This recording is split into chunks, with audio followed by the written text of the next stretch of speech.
శ్రీ విద్యాగణపతయ నమః, శ్రీమాత్రే నమః, శ్రీ ఉమామహేశ్వర పరబ్రహ్మణే నమః. ముందుగా పిఠాపురం గురూజీ యూట్యూబ్ ఛానల్ ప్రేక్షక మహాశైలకు నమస్కారం. ముందుగా ప్రతి ఒక్కరికి కూడా మేడే శుభాకాంక్షలను తెలియజేస్తూ, ప్రధానంగా నా మీద మీకు ఉండేటటువంటి అభిమానాన్ని కామెంట్ల రూపంగాను, అలాగే ప్రత్యేకంగా ఫోన్ల ద్వారాను మీ అభిమానాన్ని తెలియజేసినందుకు, నాకు పరిపూర్తిగా సహకారాన్ని అందిస్తున్నందుకు ముందుగా అందరి ప్రేక్షకులకి కూడా చాలా కృతజ్ఞతలు, నమస్కారాలు తెలియజేసుకుంటూ, ఈ మేడే దగ్గర నుంచి మీకు దిన ఫలితాలను అలాగే మాస ఫలితాలను ఇచ్చేటటువంటి ప్రయత్నం చేస్తాను అని, అలాగే మరొక ప్రయత్నం ఏంటయ్యా అంటే, ప్రతి శుక్రవారం రోజున సాయంత్రం 5 గంటల నుంచి 6 గంటల మధ్యలో ప్రత్యక్ష ప్రసారంగా లైవ్ ద్వారా మీ అందరికీ అందుబాటులో ఉండేటటువంటి ప్రయత్నం చేస్తాను అని, ఆ విషయాన్ని చాలా ఆనందంగా మీ అందరికీ తెలియజేస్తూ, పని చేయడమే మహత్తరమైనటువంటి గౌరవము, పని చేసేటటువంటి వారికి హక్కులను పరిరక్షించడము అనేటటువంటి ధ్యేయంగా చేసుకున్నటువంటి అనేక విధానాల్లో ప్రధానంగా చెప్పుకోవాల్సి వస్తే, పని చేసేటటువంటి వారి హక్కులు పరిరక్షించడం అనేటటువంటి మానవతా ధర్మం ఆధారంగా ఏర్పడినటువంటి మేడేను పురస్కరించుకొని ప్రతి ఒక్కరికి ముందుగా మేడే శుభాకాంక్షలను తెలియజేస్తూ, ఈ నవగ్రహ అనుగ్రహం పరిపూర్తిగా మీ అందరికీ ఉండాలి అని మనస్ఫూర్తిగా కోరుకుంటూ మే నెల మాస ఫలితాలను ప్రారంభిస్తున్నాను. ఈ మాసంలో గ్రహస్థితిని పరిశీలించినట్లయితే, రవి యొక్క సంచారం 13వ తేదీ వరకు కూడా మేషరాశిలోను, 14వ తేదీ నుంచి వృషభ రాశిలోను, కుజుని యొక్క సంచారం కర్కాటక రాశిలోను, బుధుని యొక్క సంచారం 5వ తేదీ వరకు కూడా మీనరాశిలోను, 6వ తేదీ నుంచి మేషరాశిలోకి, అలాగే 22వ తేదీ నుంచి వృషభ రాశిలోకి మార్పు చేరడం. ఇంకా గురువు యొక్క సంచారం చూసుకున్నట్లయితే 8వ తేదీ వరకు కూడా వృషభ రాశిలోను, 9వ తేదీ నుంచి మిథున రాశిలోకి గురుడు యొక్క సంచారం మారడం, శుక్రుడు మీనరాశిలోనే స్థిరంగా ఉండడం, శని యొక్క సంచారం మీనరాశిలోనే ఉండడం, అలాగే రాహువు యొక్క సంచారం 15వ తేదీ వరకు కూడా మీనరాశిలోను, 16వ తేదీ నుంచి కుంభరాశిలోకి మారడం, కేతువు యొక్క సంచారం 15వ తేదీ వరకు కన్యారాశి యందు, ఇక 16వ తేదీ నుంచి సింహరాశిలోకి ప్రవేశించడం అనేటటువంటివి జరుగుతున్నాయి. ప్రధానంగా ఈ 8 గ్రహాలను సంచారాన్ని ఆధారం చేసుకుని మాస ఫలితాలు, సంవత్సర ఫలితాలు 3 గ్రహాలని ఆధారం చేసుకుని 4 గ్రహాలని చెప్పేటటువంటి పరిపాటి ఉంది కనుక, ఈ గ్రహ సంచారం అనేటటువంటిది ముందుగా తెలియజేయడం జరిగింది. ఈ నెల గ్రహస్థితి ఆధారంగా మే నెల వృషభ రాశి వారి యొక్క రాశి చక్రంలో వచ్చేటటువంటి గ్రహ ప్రభావాలు ఏ విధంగా చూపిస్తున్నాయి అనేటటువంటి తెలుసుకునే ప్రయత్నం చేద్దాం. వృషభ రాశి కృత్తికా నక్షత్రం 2, 3, 4 పాదాల వారు, రోహిణి నక్షత్రం 1, 2, 3, 4 పాదాల వారు, మృగశిర నక్షత్రం 1, 2 పాదాల వారు వృషభ రాశిలోకి వస్తారు.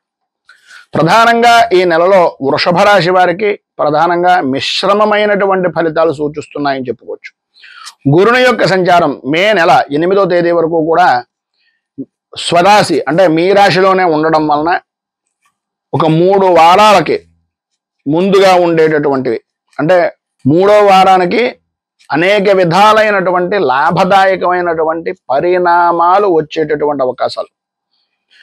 9వ తేదీ దగ్గర నుంచి కూడా గురుని యొక్క సంచారం మిథున రాశిలోకి వెళ్ళిన తర్వాత, అంటే ద్వితీయ స్థానంలోకి వచ్చిన తర్వాత కొద్దిగా ప్రభావం అనేటటువంటిది తగ్గుతుంది. ఆర్థిక పరమైనటువంటి విషయాల నిమిత్తంగా మే 1వ తేదీ దగ్గర నుంచి 8వ తారీఖు వరకు కూడా ఆదాయం వృద్ధి చెందడం, పెట్టినటువంటి పెట్టుబడులు లాభదాయకమైనటువంటి స్థితిగా మారడం, కొత్త అవకాశాలు రావడం, అలాగే మీరు చేసేటటువంటి పనియందు, చేస్తున్నటువంటి పనియందు ఒక ఉన్నతమైనటువంటి స్థితికి వెళ్ళేటటువంటి అవకాశాలుగా ఉండడం అనేటటువంటివి ప్రధానంగా చెప్పుకోవచ్చు.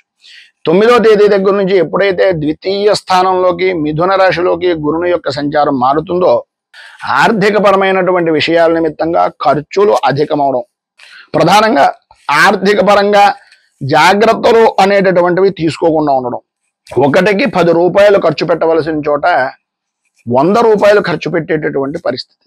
ఆ రకమైనటువంటి ఆర్థిక సంక్షోభంలో ఆలోచన విధానంలో మారేటటువంటి అవకాశం ఉంది కనుక, ముందుగానే మీ యొక్క ఆర్థిక ప్రణాళికలను సిద్ధం చేసుకోవలసినటువంటి అవసరం ఆవశ్యకత ఎక్కువగా కనిపిస్తున్నాయి. వృత్తిపరంగా కానీ ఉద్యోగపరంగా కానీ వ్యాపారపరమైనటువంటి విషయాల నిమిత్తంగా కానీ చూసుకున్నట్లయితే మే నెల 6వ తేదీ దగ్గర నుంచి బుధుని యొక్క సంచారం మేషరాశిలోకి రావడం, తద్వారా వృత్తిపరమైనటువంటి విధానాల్లోనూ వృత్తిపరమైనటువంటి వ్యవహారాల్లోనూ కార్యాచరణ అనేటటువంటిది ఒక స్పష్టమైనటువంటి విధానంలో ఉండడం జరుగుతుంది. మే నెల 22వ తారీఖు దాటిన దగ్గర నుంచి బుధుని యొక్క సంచారం వృషభ రాశిలోకి మారిన తర్వాత మీలో ఆలోచన విధానం కానీ కమ్యూనికేషన్ స్కిల్స్ కానీ బలపడేటటువంటి అవకాశాలు, అనుకూలించేటటువంటి అవకాశాలు ఉన్నాయి. కొత్తగా ఉద్యోగంలో మార్పుల గురించి కానీ ఉద్యోగపరమైనటువంటి విషయం నిమిత్తంగా ఏదైనా ఉన్నతమైనటువంటి స్థితిని పొందడం గురించి ప్రయత్నాలు కానీ చేద్దాం అనుకుంటే కనుక ఈ సమయం మీకు చాలా అనుకూలమైనటువంటి విధానంగా మే 22వ తేదీ దాటిన తర్వాత అనేటటువంటిది ఒక రకంగా చెప్పుకోవచ్చు. ఇంటర్వ్యూల్లో కానీ లేదా మీకు సంబంధించినటువంటి నిరుద్యోగులు అయితే ప్రధానంగా ఉద్యోగపరమైనటువంటి విషయం నిమిత్తంగా ఈ సమయంలో మీరు ఇంటర్వ్యూలకు కనుక అటెండ్ అయినట్లయితే 100% భగవద్ అనుగ్రహం వలన ఉద్యోగంలో స్థిరపడేటటువంటి అవకాశం ఉంటుంది. మే 13వ తేదీ దగ్గర నుంచి రవి వృషభంలో ఉండడం వలన ఆ సమయంలో ఉన్నతమైనటువంటి ఉత్సాహాన్ని, ఉన్నతమైనటువంటి నాయకత్వ లక్షణాలను, ఉన్నతమైనటువంటి స్థితిగతులను గుర్తించేటటువంటి అవకాశాలు చాలా ఎక్కువగా కనిపిస్తున్నాయి. కుటుంబపరమైనటువంటి సహాయ సహకారాలు కూడా పరిపూర్తిగా ఉండేటటువంటి అవకాశం కనిపిస్తుంది.